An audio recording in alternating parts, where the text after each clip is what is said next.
इसी क्लास में हम लोग डिस्कस कर रहे थे लॉ ऑफ इंडिपेंडेंट असॉर्टमेंट के बारे में, and we had discussed that कि ये असॉर्टमेंट इस चीज को कंफर्म करता है कि कैरेक्टर जो है वो दो कैरेक्टर इन जो कि फ्री है एक दूसरे से, वो एक जनरेशन से दूसरे जनरेशन में फीलिंग करता है। मोटा आदमी हमेशा जरूरी नहीं है कि लंबा ही हो सकता है, मोटा मोटा भी हो सकता है, मोटा लंबा भी हो सकता है। लंबा आदमी जरूरी नहीं कि काला ही हो, लंबा गोरा भी हो सकता है, लंबा उजला भी हो सकता है, बड़ी काला भी। तो दो जो डिफरेंट कैरेक्टर हैं वो एकदम डिफरेंटली जो है माइग्रेट करता है from one generation to next generation. इस चीज को कंफर्म किया गया था लॉ ऑफ जो हमारा इंडिपेंडेंट असॉर्टमेंट या थर्ड लॉ, ठीक है। और मैंने तुमको बताया कि ये चीजें जो है ना एक्चुअली में पब्लिश कर दी गई थी 1965 में, ठीक है, सॉरी 1965 में, बहुत बार। लेकिन दुनिया को पता नहीं चला बहुत सालों तक, क्योंकि मेंडल हाईलाइटेड नहीं थे। इसी कारण से बहुत सारा प्रॉब्लम। जब 1900 में रीडिस्कवर किया गया इस तीनों लॉ को, ध्यान देना कौन कौन सा लॉ था, मैं यहाँ पे ब्रैकेट में लिखता हूँ। स्लाइड पे कुछ लिख रहे हैं क्या? हाँ। नहीं, अब लिख रहा हूँ। ओके। पहला जो हमारा है लॉ ऑफ डोमिनेंस, ध्यान देना, लॉ ऑफ डोमिनेंस, ठीक है। दूसरा जो हमारा है that one is law of segregation, and the third one is law of independence, law of independence. ये जो तीनों चीजें हैं वो असल में दुनिया को पता चला था 1900 में, जब रीडिस्कवर किया गया था सनमार्क के द्वारा, ह्यूगो डेविस के द्वारा या लॉरेंस के द्वारा। देखो, जैसे ही 1900 में ये डिस्कवर किया गया था, दुनिया में लोगों को बड़ा ताज्जुब हुआ कि भाई इतना बड़ा चीज और इसको हमें अभी तक इग्नोर करके बैठे होते हैं, चलो उससे काम है। बहुत सारे साइंटिस्ट उसके पीछे पड़े, और इसी के कारण से 10 साल के अंदर में ही बहुत सारी चीजें खोजी गई इससे रिलेटेड। सबसे पहला जो हमारा साल है, इम्पोर्टेंट साल, वो 1902 में 19, ठीक है। उसके बाद मैं बताऊंगा आपको 1905, ठीक है। एंड उसके बाद हमारा जो इम्पोर्टेंट है वो 1910। ये 3 साल है जो कि मेंडल के लॉ ऑफ इनहेरिटेंस पे के बेसिस पे या उसको प्रूव डिस्प्रूव करने के चक्कर में कुछ चीजें खोजी, ठीक है। हम सबसे पहले डिस्कस कर लेते हैं पहला वाला जो एनसीईआरटी में दिया हुआ है, उसी को मैं highlight. 1905 was, sorry, 1902 was very important year। इस साल दो साइंटिस्ट हैं, स्टोन और गोबरी, उसको जो बोलते हैं, उन दोनों ने मिलकर के एक थ्योरी दिया था which one is today known as chromosomal theory of chromosomal theory of, ठीक है। इस चीज को दिया गया था 1902, ठीक है। और उसके बाद अगर हम लोग बात करें 1902 के बारे में बात करें तो 1905 में तो हमारा बेटसन और पुनर साहब आते हैं, वो कपलिंग रिपल्सन हाइपोथेसिस देते हैं, but it is not much important, इसलिए मैं तो नोट करता हूँ। हमारे सोसाइटी में जो दिया हुआ है उसमें ज़्यादा मिलेगा। 1910 में साइंटिस्ट है जिसको हम लोग फादर ऑफ को एक्सपेरिमेंटल जेनेटिक्स के नाम से भी जानते हैं, मक्खी पे काम किया है उन्होंने 200 खिलाफ। उन्होंने जो है दुनिया को लिंकेज का कॉन्सेप्ट किया, ठीक है। लिंकेज जो है ना उसका कॉन्सेप्ट किया था, दुनिया को उन्होंने बताया था कि लिंकेज नाम का भी एक इवेंट है, एक घटना है जो कि होता है, ठीक है। अपन आज इसी दोनों के बारे में डिस्कस करेंगे, chromosomal theory of inheritance and, ठीक है। चलो भाई, सबसे पहले हम लोग देख लेते हैं कि 1902 ईस्वी में जस्ट 2 साल बाद क्या ऐसा घटना घटा था कि क्रोमोसोमल थ्योरी ऑफ इनहेरिटेंस दिया गया। मैं इससे पहले थोड़ा कलरफुल बना देता हूँ। दो इंपॉर्टेंट टॉपिक यहाँ पे हम लोग को रिडिस्कवरी के बाद देखने को मिलता है। तो first one is chromosomal theory of inheritance, 1902 ईस्वी में दिया गया था। And the second one mentioned over here is linkage, which one was given in 1910 by Morgan and his fellows. Okay, चलो हम लोग सबसे पहले 1902 तो दूसरी में क्या ऐसा 1902 ध्यान 1902 ईस्वी में मॉर्गन जो है, सॉरी, दो साइंटिस्ट थे, दोनों दोस्त थे, दोनों का नाम जो है तुम्हें पता ही है। ये जो हमारे साइंटिस्ट है वर्ल्डियर जो है थियोडोर गोबरी था, यहाँ पे स्पेलिंग हो सकता है तो मिस्टेक चलेगा।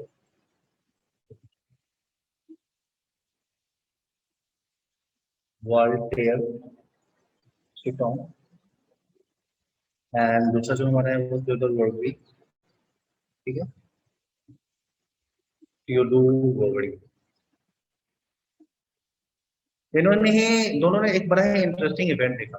एक्चुअली तुमको बता दें 1900 तक जो है ना क्रोमोसोम के बारे में लोगों को पता चला गया था कि क्रोमोसोम का भी चीज होता है, ठीक है, लेकिन लोग इतना कंफर्म नहीं थे कि क्रोमोसोम के जरिए कैरेक्टर हमारे अंदर में आया है हमारे मम्मी को, ये कंफर्म है, ठीक है, 1900 तक ये कंफर्मेशन नहीं। माइक्रोस्कोप वगैरह भी डेवलप हो गया था, लोग माइक्रोस्कोप से देखना स्टार्ट कर चुके थे, ठीक है। इन दोनों ने माइक्रोस्कोप में एक बहुत ही इंटरेस्टिंग चीज देखा। मान लो मैं एक सेल बनाऊंगा, जैसे तो ये एक सेल है, ठीक है, ये एक सेल, इस सेल में लेट्स सपोज मैं दो क्रोमोसोम बनाता हूँ। एक क्रोमोसोम जो हमारा है वो रेड कलर का है, ठीक है, और दूसरा जो कलर हमारा जो है वो मानो कि ब्लू कलर का। तो तुम बोल सकते हो कि दोनों रेड वाला जो है आपस में होमोलोगस क्रोमोसोम है और दोनों ब्लू वाला जो है आपस में होमोलोगस क्रोमोसोम ना, आसानी से समझ सकते। हम लोग थोड़ा मियोसिस लिखते हैं, मियोसिस में पता है ना, इंटरफेज में जीवन होता है, जी2 फेज होता है, एस फेज होता है, क्या क्या सब तुम लोग पढ़ रहे हो, जीवन एस जी2 सीक्वेंस। मान लो ये वाला जो हम फिगर बना रहे हैं तो जीवन फेज, ठीक है, तो जीवन फेज में कुछ इस तरीके से है ये, ठीक है। नो डाउट एस फेज में क्या होता है, अमाउंट ऑफ डीएनए जो है डुप्लीकेट कर जाता है, नंबर तो सेम रहता है but amount of DNA gets duplicate, ठीक है। तो एस फेज हम लोग छोड़ देते हैं, सीधे जी2 पे चलते हैं।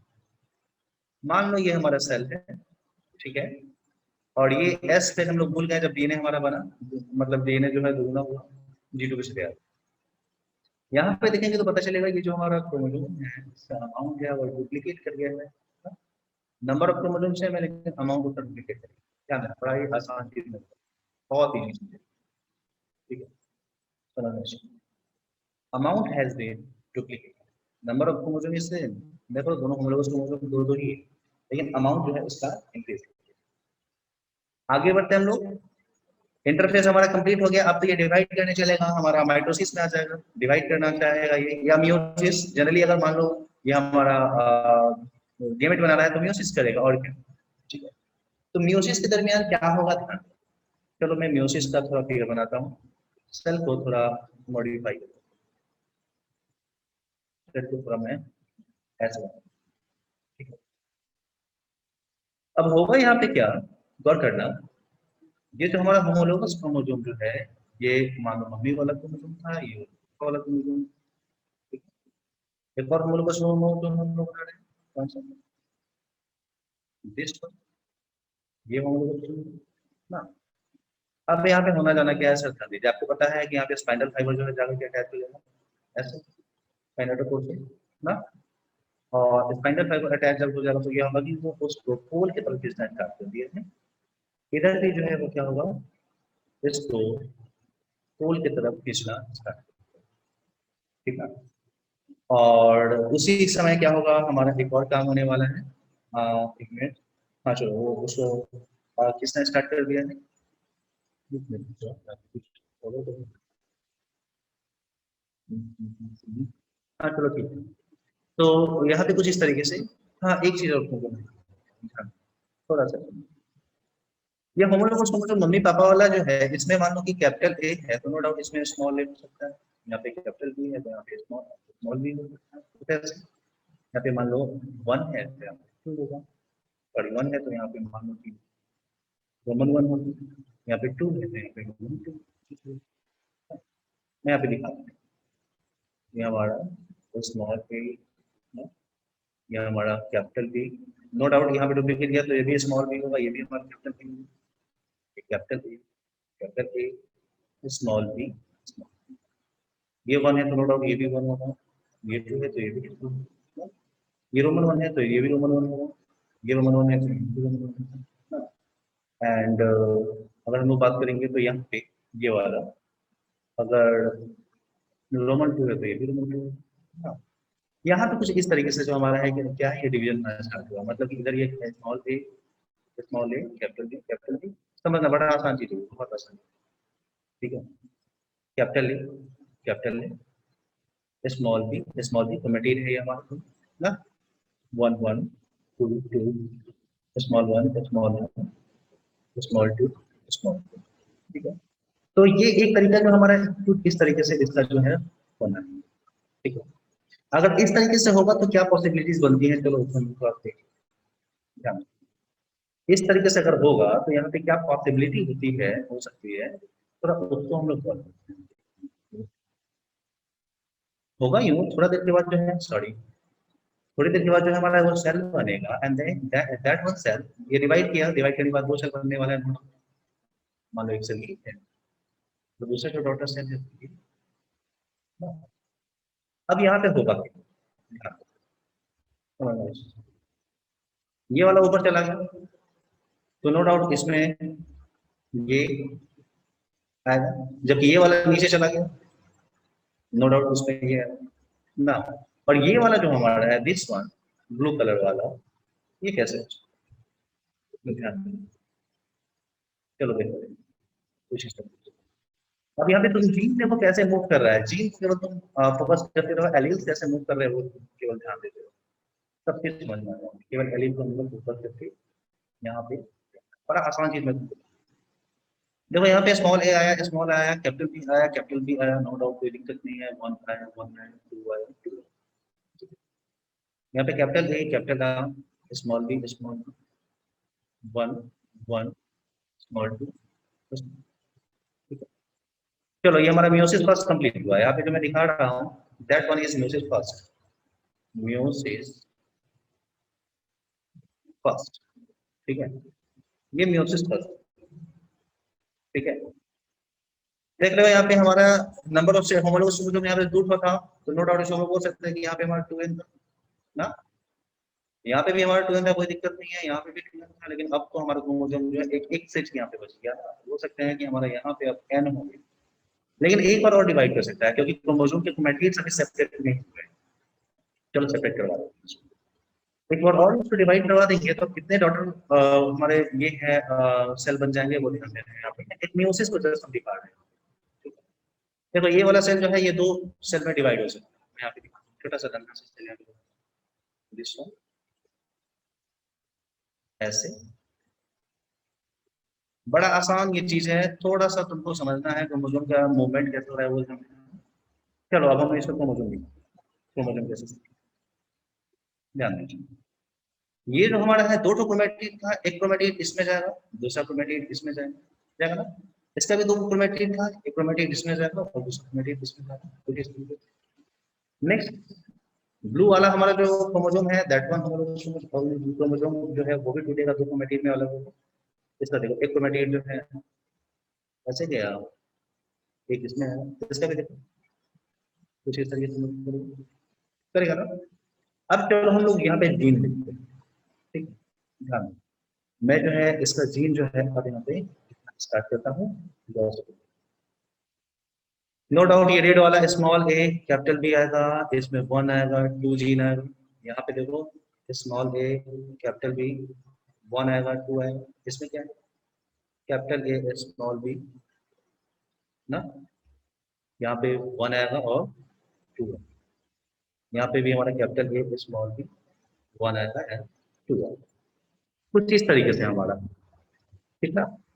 तो यहाँ तक तो हमको कोई दिक्कत नहीं भाई साहब, म्यूसिस सेकंड, ये हमारा जो डिवीजन है that one is known as meiosis second, ये जो हमारा 4 सेल बना है म्यूसिस सेकंड के बाद बना है, मैं म्यूसिस सेकंड, ठीक है, एंड नो डाउट एब्सोल्युटली ये एन ही होगा, और यहाँ पे अमाउंट ऑफ क्रोमोसोम जो है वो भी हमारा हाफ, दो यहाँ पे अमाउंट ऑफ क्रोमोसोम जो है वो एक एक दो अप्रोक्सीमेटली, आप यहाँ पे एक ही सिंगल ना। तो भाई साहब एक तरीका हमारा ये है, दूसरा तरीका क्या है, दूसरा तरीका बताने के लिए सबसे पहले मुझे क्या करना पड़ेगा, इस पेज को भी क्लिक करना पड़ेगा, इस पेज को मैं इसका चलो कोई नहीं, ये भी मेरे एक मिनट,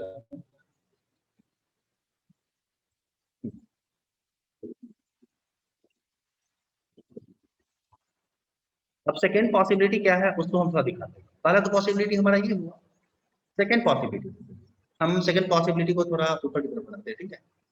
ध्यान दें, बड़ा है आसान चीज है, थोड़ा सा यहाँ पे मैंने फिगर जो दे दिया, गलत जगह पे नहीं बोला गया। चलो यहाँ पे ध्यान दो, सेकेंड पॉसिबिलिटी क्या है यहाँ पे, ऐसे भी हो सकता है। क्या ये जरूरी है, ध्यान दो, मैं जो कर रहा हूँ, अब वाले फिगर को तुम लोग अच्छे से देखो। अब जो मैं बता रहा हूँ, ये जो हमारा डिवीजन है, वो डिवीजन एक तो तरीका हमारा वो था, पॉसिबिलिटी था। दूसरा पॉसिबिलिटी क्या हो सकता है वो तो मैं आपको बता दूं। ये जो क्रोमोजोम है, हमारा रेड वाला जो होमोलोगस क्रोमोजोम है, कुछ इस तरीके से, ठीक है। और जो ब्लू वाला है मम्मी वाला क्रोमोजोम है, दैट वन ऐसे ही, ठीक है। यहाँ पे हम लोग दिखा रहे हैं कि यहाँ पे जो हमारा मतलब कि ये म्यूसिस हो रहा है, तो उसमें स्मॉल ए कैपिटल बी वाला जो है और 1 2 जो है वो एक तरफ जा रहा है, और कैपिटल ए स्मॉल बी वाला और रोमन 1 रोमन 2 जो है एक तरफ जा रहा है। क्या ये जरूरी है कि ऐसा ही हो? बिल्कुल जरूरी नहीं। ऐसा भी हो सकता है, ध्यान देना, ऐसा भी हो सकता है, तुम अगर म्यूसिस तुम सही से माइक्रोस्कोप पे देखोगे तो तुम्हें पता चलेगा कि ये वाला जो क्रोमोसोम जो स्मॉल ए कैपिटल बी जो ऊपर दिखा रहा है वो नीचे चला है, कैपिटल ए स्मॉल बी के पास। और इस तरीके से यहाँ पे जो है अब क्रोमोसोम क्या हो गया, capital A small B, capital A small B, तो यहाँ पे हमारा क्या, अब हो जाएगा ये नीचे चला गया, small A capital B capital, यहाँ पे 1 2 रोमन 1 रोमन 2 रोमन 1, ऐसा भी पॉसिबिलिटी। अगर इस तरीके का पॉसिबिलिटी हुआ तो हमारा क्रोमोसोम जो है spinal fibre no doubt attach होकर उसको खींचेगा नीचे की तरफ ना, खींचेगा ना उसको। तो अब यहाँ पे पॉसिबिलिटीज क्या होंगी आगे वो ध्यान। अब जब हमारा सेल डिवाइड करेगा तो उसे डिवीजन करने का जो तरीका है वे जो है that would be totally different, ठीक है। अब ये कैसे डिवाइड करेगा वैसा आप ध्यान दीजिए। ये 2 से, ठीक है, और यहाँ पे अब होने वाला क्या है, एक होमोलोगस क्रोमोसोम उसमें गया, एक होमोलोगस क्रोमोसोम रूल आउट नीचे वाले में आएगा। वैसे ही ब्लू वाला होमोलोगस क्रोमोसोम जो रूट हुआ है, एक तो चला जाएगा ऊपर में और दूसरा चला जाएगा ना।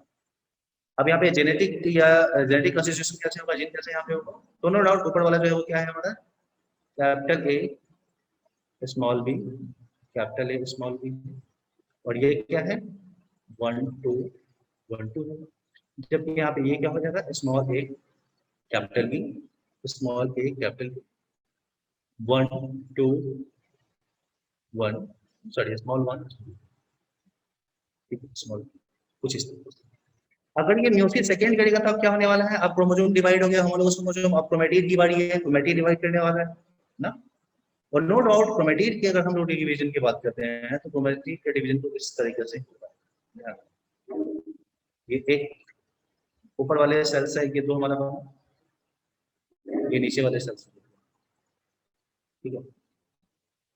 क्या क्या यहाँ पे बनेंगे, कैसे बनेंगे, ध्यान दिया जाए। सबसे पहले हम लोग रेड वाला हम लोग ये क्रोमोसोम है उसके क्रोमेटिड को अलग कर देते हैं, एक क्रोमेटिड इसमें दूसरा क्रोमेटिड इसमें, एक एक चीज दोनों में नीचे वाले में चला है, और ब्लू वाले को भी हम लोग बना देते हैं, ब्लू वाला देश में, ये ब्लू वाला हमारा ना। अब चलो इसके हम लोग गेमेट में देखते हैं कैसे क्या पड़ा हुआ है, कैसे, ठीक है, चीजें कैसे लिखी हुई है, थोड़ा ध्यान। अब यहाँ पे तुम देखोगे तो क्या है, कैपिटल ए है स्मॉल बी है 1 2, कैपिटल ए है स्मॉल बी है 1 2, यहाँ पे देखोगे तो small A capital B small 1 small A capital B small 1 small, ठीक है। चलो गेमेट पे थोड़ा फोकस करो, ठीक है। हम लोग यहाँ पे 2 अलग अलग, हम लोग बहुत सारे हम लोग एलील लेके चल रहे थे, हम लोग 4 जीन लेके चल रहे थे, ए बी 1 2 4, अगर म्यूसिस के बाद इसके हम लोग क्रोमोसोम को देखें तो पता चलता है इसका क्रोमोसोम जो है ना बड़ा यूनिक तरीके से जो है सेग्रीगेट कर रहा है। तुम तो लॉ ऑफ इंडिपेंडेंट असॉर्ट पढ़ ही चुके हो, लॉ ऑफ इंडिपेंडेंट असॉर्ट में तुमने क्या देखा था, ध्यान रखना, लॉ ऑफ इंडिपेंडेंट असॉर्टमेंट में तुमने क्या देखा था? तुमने देखा था कि टू कैरेक्टर्स या उसी को बोल दो जी, माइग्रेट क्या इंडिपेंडेंटली, ये तुमने पढ़ा, ठीक है। दो जो हमारा कैरेक्टर या जीन जो है वो इंडिपेंडेंटली मूव करता है, और इसमें भी तुमने देखा म्यूसिस में कैसे दो हमारा जो कैरेक्टर है जीन जो है वो इंडिपेंडेंटली मूव कर रहा है। यहाँ पे देखो हमारा बी वाला, और अगर हम लोग एक वाले को कंपेयर करें तो बी के साथ कैपिटल ए भी है, ध्यान दो। बी के साथ जो हमारा ये, तो यहाँ देखो कैपिटल बी भी है, और कैपिटल बी के साथ हमारा कैपिटल ए भी हो सकता है, 1 हो सकता है। बी के साथ कैपिटल बी के साथ हमारा 1 भी हो सकता है, और कैपिटल बी के साथ हमारा स्मॉल 1 भी हो सकता है। तो इस आधार पे हमें बोल सकते हैं कि दो जीन जो है वो इंडिपेंडेंटली मूव कर रहे हैं। तो टर्न और बॉबरी ने इसी चीज को ध्यान दिया।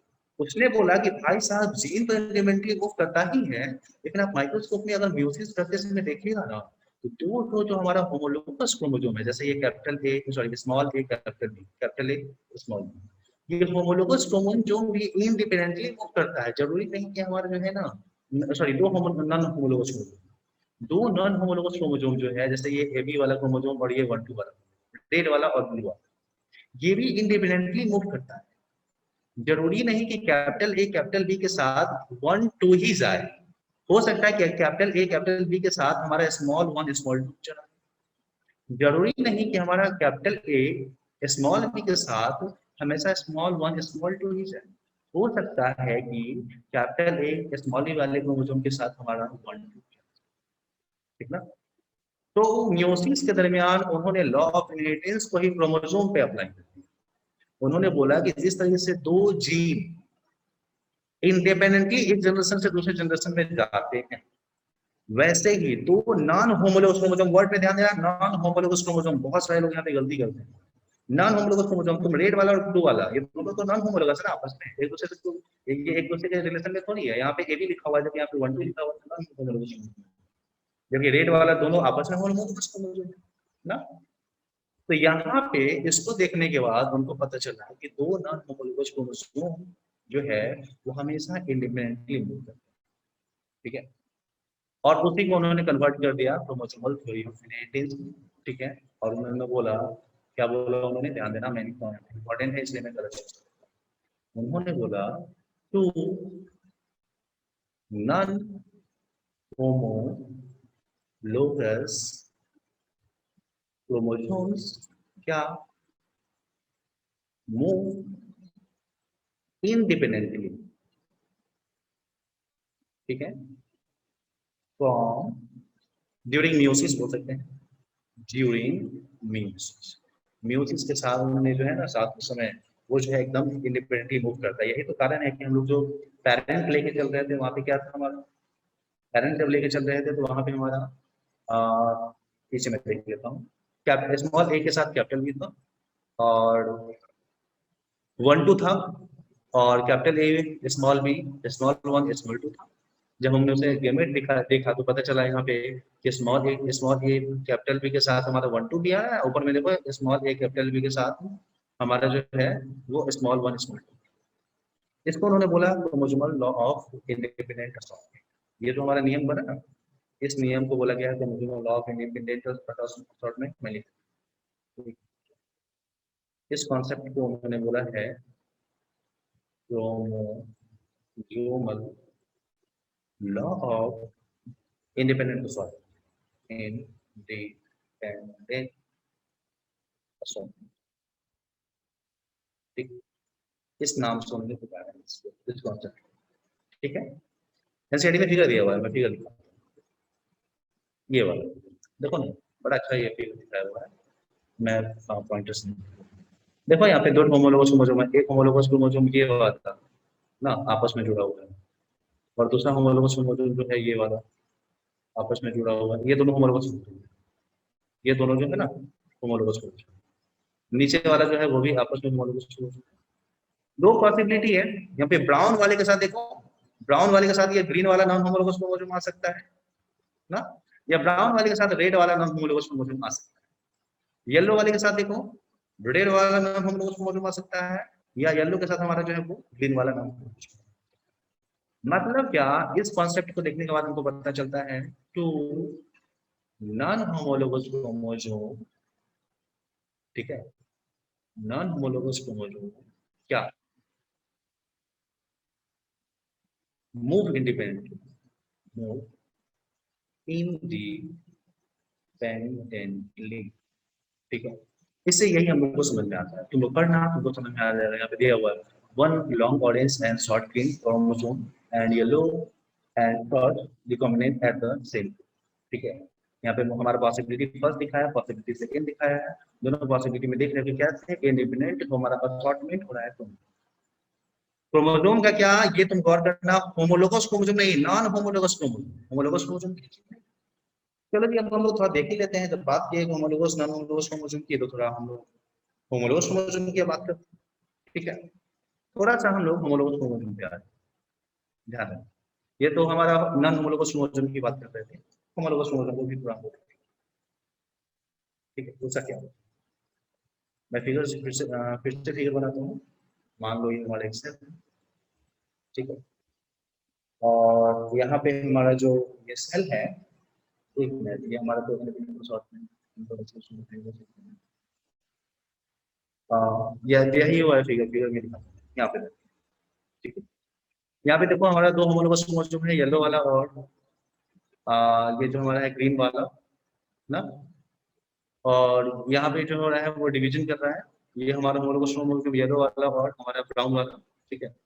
येलो वाला डुप्लीकेट किया है, ब्राउन वाला भी डुप्लीकेट किया है। येलो वाला जो हमारा है वो और ब्राउन वाला है ये, ठीक है। देखो यहाँ पे इस सेल में येलो और ब्राउन दोनों साथ में, ठीक है। लेकिन जब गेमेट बना है तो उसमें क्या हुआ, येलो वाला एकदम अलग हो गया है ना, येलो वाला अपना अलग हो गया है और ब्राउन वाला जो है वो अपना अलग ना। हम लोग मेंडल का जो सेकेंड लॉ है उसमें यही तो पढ़ते हैं। मेंडल का सेकेंड लॉ में हम लोग क्या पढ़ते हैं, मेंडल का सेकेंड लॉ में हम लोग पढ़ते हैं कि कैपिटल टी कैपिटल स्मॉल, एक आदमी में, ठीक है, एक इंसान में, रामू में capital A capital T small. लेकिन यही कैपिटल टी स्मॉल टी जब गेमेट बनता है तो क्या होता है, एक स्पॉन में ये कैपिटल टी चला जाएगा, दूसरे स्पॉन में हमारा स्मॉल टी चला जाएगा। दोनों जो है वो हमारे एलील जो है अलग हो जाए। वैसे ही यहाँ पे दो जो होमोलोगस क्रोमोसोम है, ये हमारा ये येलो और ब्राउन, नो डाउट ये दोनों होमोलोगस होमोलोगस क्रोमोसोम। अगर यहाँ पे हम लोग देखें तो गेमेट फॉर्मेशन के समय क्या हो रहा है, ये होमोलोगस क्रोमोसोम अलग हो रहा है।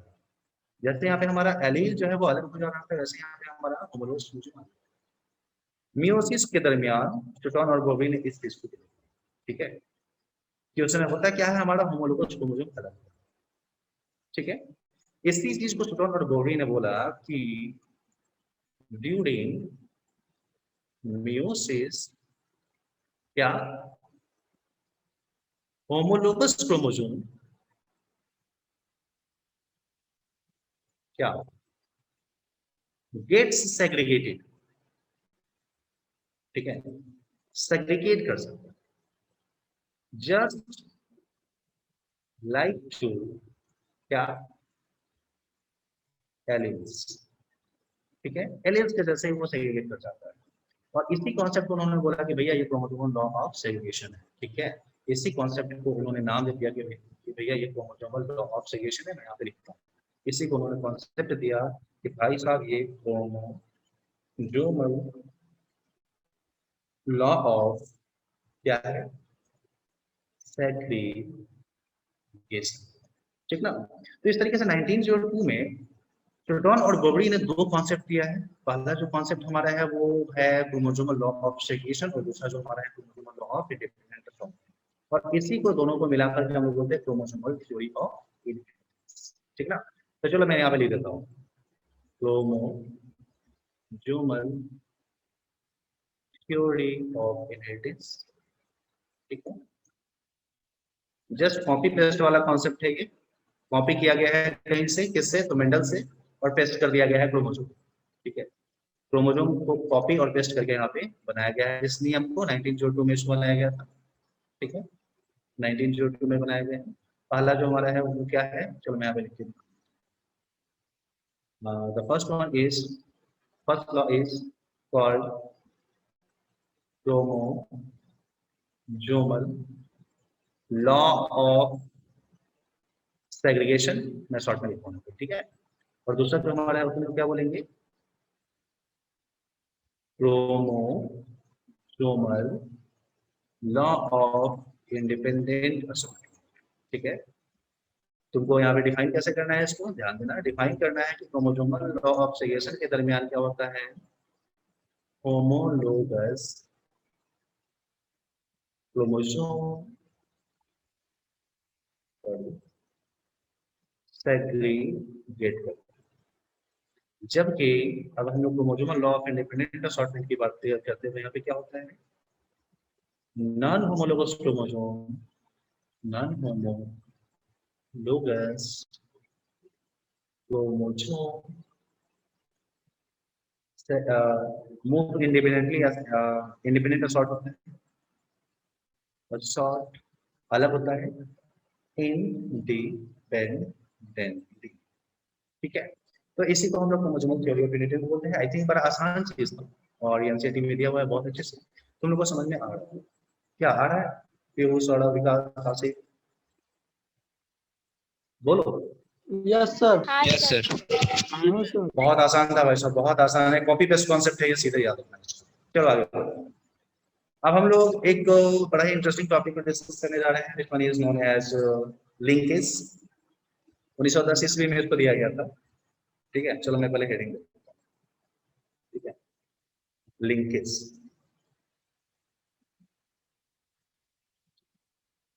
नाइनटीन 10 में दिया गया है, साइंटिस्ट का नाम है Morgan, Thomas Hunt Morgan, T H Morgan, ठीक है, T H Morgan, Thomas Hunt Morgan. 1910 में इस कॉन्सेप्ट को दिया गया है बाय एक्सपेरिमेंटिंग ऑन, क्या, तो फ्रूट फ्लाई है ड्रोसोफिला मेलानोगास्टर, ठीक है। इसी पे उन्होंने एक्सपेरिमेंट किया है, ड्रोसोफिला मेलानोगास्टर, और उन्होंने किया है। मैं तुमको बता दूं, टी एच मॉर्गन जो है ना, उन्होंने जो ये लिंकेज वाला कॉन्सेप्ट दिया था ना, वो समझो कि जैसे मेंडल ने एक बहुत बड़ा बवाल खड़ा कर दिया था, वैसे टी एच मॉर्गन का ये कॉन्सेप्ट दिया, बहुत ही मतलब बोल सकते हो कि उस समय के लिए इम्पोर्टेंट था ये कॉन्सेप्ट। और एनिमल पे उन्होंने एक्सपेरिमेंट किया था, इनको भी फादर बनाया गया, लेकिन इनको फादर ऑफ एक्सपेरिमेंटल जेनेटिक्स के नाम से, father of experimental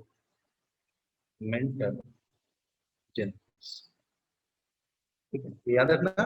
T H Morgan को भी फादर बनाया गया है, लेकिन वो एक्सपेरिमेंटल जेनेटिक्स के फादर है। वो फादर ऑफ जेनेटिक्स जो है वो मेंडल है, और एक्सपेरिमेंटल जेनेटिक्स के फादर जो है हम बात करते हैं, तो ये भाई सवाल होते हैं टी एच मॉर्गन, ठीक है। देखो टी एच मॉर्गन ने जो खोजा था लिंकेज, बड़ा आसान चीज, आसान तरीके से उसको हम लोग समझेंगे। हम लोग थोड़ा सा पहले ये समझते हैं कि भाई साहब इसने पहली बार किसी जानवर को पकड़ा था, किसी एनिमल को पकड़ा था और एक्सपेरिमेंट किया, and that one animal is Drosophila melanogaster, या फ्रूट फ्लाई के नाम से जानते हैं। पहली बार किसी जानवर पे इस तरीके से एक्सपेरिमेंट हुआ और वो सक्सेसफुल था। तो हम लोग डिस्कस करते हैं कि भाई साहब अभी तक किसी भी साइंटिस्ट ने ये हिम्मत नहीं किया था किसी जानवर का इस्तेमाल करने का, इस भाई साहब ने किया। तो क्या ऐसा फीचर उनको देखा उस मधुमक्खी में, उस फ्रूट फ्लाई में, कि उन्होंने इतना इस्तेमाल। एनसीईआरटी के कुछ इंपॉर्टेंट पॉइंट्स हैं, उसी को मैं यहाँ पे कवर करूँगा, ठीक है। बहुत सारे इंपॉर्टेंट फैक्टर्स उनको यहाँ पे मिले हैं ड्रोसोफिला में, बहुत खूबसूरती है एक्सपेरिमेंट करने के लिए। इसमें कौन कौन सा है, थोड़ा सा इसको हम लोग यहाँ पे देखते हैं। पहला जो इंपॉर्टेंट चीज है कि आपको पता है एक्सपेरिमेंट करने के लिए सबसे इंपॉर्टेंट जो उसमें कैरेक्टर होना चाहिए वो है कि कॉन्ट्रास्टिंग कैरेक्टर होना चाहिए, कॉन्ट्रास्टिंग कैरेक्टर होना चाहिए। कॉन्ट्रास्टिंग कैरेक्टर का मतलब क्या, एकदम क्लियर कट, क्लियर कट मतलब कि अगर लंबा है तो एकदम क्लियर तुमको दिख रहा है कि हाँ भाई लंबा है, बोल देंगे तब एकदम, बोल देंगे लंबा है तो लंबा है। अगर बौना है तो एकदम क्लियरली हम लोग बोलेंगे हाँ बौना है। बीच वाला कॉन्सेप्ट नहीं, यहाँ पे कंफ्यूजन होता है, वो वाला कॉन्सेप्ट नहीं, लंबा है तो लंबा है, बौना है तो बौना है। ड्रोसोफिला में ये चीज देखने को, कॉन्ट्रास्टिंग कैरेक्टर। जैसे अगर आई की कलर कर बात करो, अगर आई की कलर अगर जो है वो रेड है, ठीक है, तो भैया रेड है, अगर रेड नहीं है तो सीधे वो व्हाइट हो जाएगा, एकदम क्लियर तुमको समझ में आएगा कि भैया देखो व्हाइट है। अगर उसके सॉरी हाँ, अगर उसकी बॉडी के अगर हम लोग कलर की बात करें तो बॉडी का भी कलर कुछ ऐसा ही है। तीन इंपॉर्टेंट कैरेक्टर उन्होंने लिया है, वही मैं यहाँ पे लिख रहा हूँ। अगर ये ब्राउन है तो एकदम क्लियर कट ब्राउन है, अगर ब्राउन नहीं है तो क्लियर येलो है, बीट वाला नहीं है कि येलो और ब्राउन के बीच में कंफ्यूजन हो रहा है, ऐसा कोई कॉन्सेप्ट नहीं। तीसरा जो इंपॉर्टेंट कैरेक्टर कॉन्ट्रास्टिंग उन्होंने लिया था वो विंग का साइज, पंख उसका, विंग का साइज नॉर्मल है तो हाँ एकदम नॉर्मल है, कोई कंफ्यूजन नहीं है, नॉर्मल है तो। और अगर उसका विंग मिनिएचर है, मिनिएचर मतलब किसी को हुआ छोटा सा, ठीक है, अगर मिनिएचर है तो एकदम क्लियर कट मिनिएचर है, इसमें कंफ्यूजन नहीं है, ठीक ना। तो इस तरीके से टीएच मॉर्गन ने ये फॉलोइंग 3 कैरेक्टर्स, ध्यान दो, मेंडल ने 7 कैरेक्टर लिया था, टीएच मॉर्गन ने 3 ही कैरेक्टर लिया है, ये तुम लोग ध्यान रखना। एनसीईआरटी में इस चीज को लिख दिया गया है लेकिन बताया नहीं गया है, गौर से पढ़ोगे तो समझना है। उन्होंने जो मॉर्गन साहब है ना, उन्होंने ये 3 कॉन्ट्रास्टिंग कैरेक्टर जो है उसको लिया, कंसीडर किया और उन्होंने एक्सपेरिमेंट किया इस जोसेफ, ठीक है, आई कलर, बॉडी कलर, ठीक है, उसके बाद हमारा वीकनेस, ठीक है। तुम यहाँ पे क्लियरली कौन डोमिनेंट ट्रेट है कौन रिसेसिव ट्रेट है तुम यहाँ पे आसानी से पता कर सकते हो। जिसमें कोई पिगमेंट बन रहा है या ज्यादा पिगमेंट बन रहा है, नो डाउट वो डोमिनेंट है। रेड होना, कोई पिगमेंट बन रहा होगा इसलिए तो रेड है, dominant character. Brown yellow, brown में ज्यादा हमारा पिगमेंट बन रहा है, डोमिनेंट कैरेक्टर हो सकता है। नॉर्मल मिनिएचर, एक जो है एकदम नॉर्मल है वह है सिकुड़ा हुआ, तो नो डाउट नॉर्मल वाला पंख जो है वो कैरेक्टर, तो तुम डोमिनेंट ट्रेट जो है आसानी से यहाँ पे पता कर सकते हो। ध्यान देना, डोमिनेंट ट्रेट को हम लोग कैसे शो करते हैं वो इंटरेस्टिंग। तुमको याद है हम लोग कैसे शो कर रहे थे अभी 3-4 क्लास पहले? अगर टॉल है तो और ड्वार्फ, तुम लोग क्या कर रहे थे, कैपिटल टी यहाँ से उठा लेते थे और ड्वार्फ के लिए उसी का हम लोग स्मॉल टी डाल देते थे। एक तो तरीका ये था ना। अब एक दूसरा तरीका तुमको मैं बताता हूँ जो इंपॉर्टेंट है जेनेटिक्स में, एक और तरीका। तुम कैपिटल टी लेना नहीं चाहते, तुम ड्वार्फ से इसको सूचना देना चाहते हो, तो ड्वार्फ वाले को तुम डी बोल दो, स्मॉल डी, हमेशा स्मॉल लिया जाता है, ध्यान। दूसरा तरीका स्मॉल डी, ठीक है। और कैपिटल, अब तुम टॉल को कैसे दिखाओगे स्मॉल टी से, तो स्मॉल टी से वो प्लस है ना, तो स्मॉल टी प्लस दिखा। देखो 1 मिनट से कम टाइम हमारे पास है, फिर से ज्वाइन कर, हम इसको कैपिटल टी के नाम कैपिटल टी करके दिखा सकते, ठीक है। दूसरा तरीका ये, एक और इंटरेस्टिंग चीज तुमको मैं बता दूं, हम लोग यहाँ पे देख रहे हैं कि ये कैपिटल टी जो हमारा है या हमारा डी प्लस जो है, या प्लस सीधे हम लोग बोल सकते हैं, वो डोमिनेंट है ना, no doubt this one is dominant. जबकि हम लोग इसको देखेंगे तो ये क्या हमारा रिसेसिव है, इसमें कोई हमारा संदेह नहीं है कि ये रिसेसिव। देखो डोमिनेंट के लिए एक अच्छा शब्द हम तुमको आज बताते हैं जो बहुत काम देता है क्वेश्चन बना सकते। तुम डोमिनेंट बोल दो या, अच्छा हमारे पूर्वज कहाँ से आए थे, हम लोग जंगल से तो निकल कर आए, सिविलाइज लोग हैं और आदमी बने ना। और जब जंगल में थे उस समय हमारे अंदर में बहुत सारी जो भी कैरेक्टर्स थी अच्छी थी, बाद में जाकर के टूट फूट होकर के म्यूटेशन होकर खराब होने लगा और रिसेसिव कैरेक्टर। मेंडल साहब ने इसको क्यों लिया, इस ड्रोसोफिला को ही उन्होंने क्यों सिलेक्ट किया? पहला इंपॉर्टेंट चीज था कि उसमें, हाँ मैंने बताया था यहाँ पे कि ये डोमिनेंट है, डोमिनेंट को हम लोग डोमिनेंट भी बोल सकते हैं या इसको जंगली भी बोल सकते हैं। वाइल्ड समझने के लिए मैं जंगली बता रहा हूँ, तो जंगली का एक्चुअली वो मीनिंग नहीं है जो हम लोग समझते हैं, यहाँ पे इसको वाइल्ड के नाम से भी जानते हैं। तो वाइल्ड जो है हमेशा पॉजिटिव साइन या कैपिटल अल्फाबेट से दिखाया जाता है, जबकि रिसेसिव जो है हमेशा हमारा जो है या तो वो स्मॉल टी से या स्मॉल, उसका जो नाम है उसे दिखाया जाता है, हमेशा स्मॉल से दिखाया जाता है, स्मॉल अल्फाबेट से। पहला रीजन हमारा था ड्रोसोफिला को लेने का, जो भैया यहाँ पे कॉन्ट्रास्टिंग है। दूसरा उससे आगे देखो, पहली बार किसी ने जानवर को लेकर के एक्सपेरिमेंट किया और सक्सेसफुल हुआ, रीजन था कि इसको हम लोग, देखो जानवर को रखरखाव करने में परेशानी होती है, प्लांट को लगा दो कहीं पे भी वो उग जाएगा, कोई दिक्कत नहीं है, लेकिन जानवर को तो बहुत अच्छे से देखना पड़ता है। ये ऐसा जानवर है ना जिसको आसानी से हम लोग सिंपल सिंथेटिक मीडियम में लैब में भी उगा सकते हैं, कहीं पे एक छोटा सा उसको खाने पीने के लिए दे देगा, लेबोरेटरी में किसी जगह डाल देंगे, वहीं पे एक सड़ा हुआ टमाटर डाल दो, उसी पे बैठा हुआ आराम से, चिंता कोई दिक्कत, ठीक है। तो ये है हमारा जो है ना, इसको हम लोग सिंपल सिंथेटिक मीडियम में हम लोग इसको रख सकते हैं, ठीक है। कैन बी ग्रोन इन कहाँ, तो simple synthetic medium. Simple synthetic medium जो है उसमें भी हम लोग इसको ग्रो कर सकते हैं। दूसरा रीजन हमारा है। तीसरा रीजन क्या था?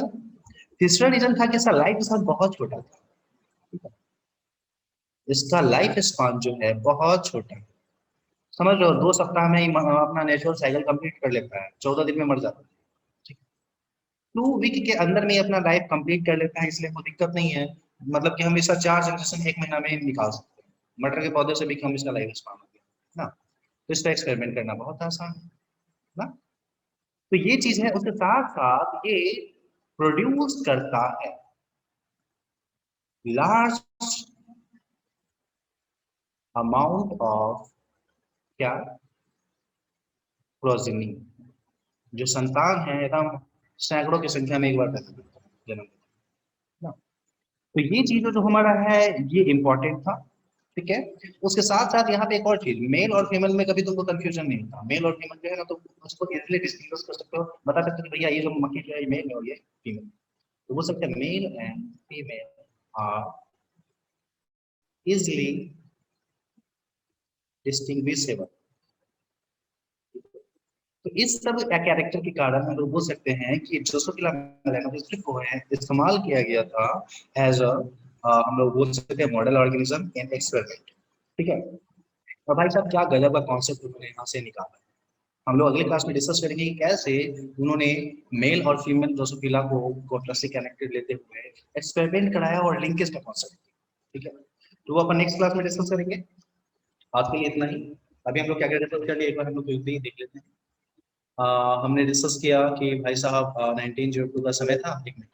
1902 का समय था। वाल्टर बोबरी ने मियोसिस कोर्स देखा माइक्रोस्कोप के अंदर में। उनको पता चला कि क्रोमोसोम जो है वैसे ही मूव कर रहा है, होमोलोगस क्रोमोसोम वैसे ही मूव कर रहा है जैसे कि हमारा एक 2 एलील एक जीन का मूव करता है। तो उन्होंने बोला क्रोमोसोमल ऑक्सीडेशन। फिर उन्होंने देखा कि भाई साहब ये जो हमारा क्रोमोसोम है, ठीक है, ये जो क्रोमोसोम है 2 नॉन होमोलोगस क्रोमोसोम वैसे ही मूव कर रहा है जैसे 2 डिफरेंट जीन मूव कर रहे हैं। ठीक है। इंडिपेंडेंटली मूव कर रहा है। तो उसको उन्होंने नाम दिया लॉ ऑफ इंडिपेंडेंट असॉर्टमेंट या क्रोमोसोमल लॉ ऑफ इंडिपेंडेंट। मतलब क्या? उन्होंने लॉ ऑफ डोमिनेंस को जो है यूज किया है 2 होमोलोगस क्रोमोसोम के मूवमेंट को दिखाने के लिए। लॉ ऑफ इंडिपेंडेंट असॉर्टमेंट को यूज किया है 2 नॉन होमोलोगस क्रोमोसोम के मूवमेंट को दिखाने। ठीक है। तो आज के लिए इतना ही।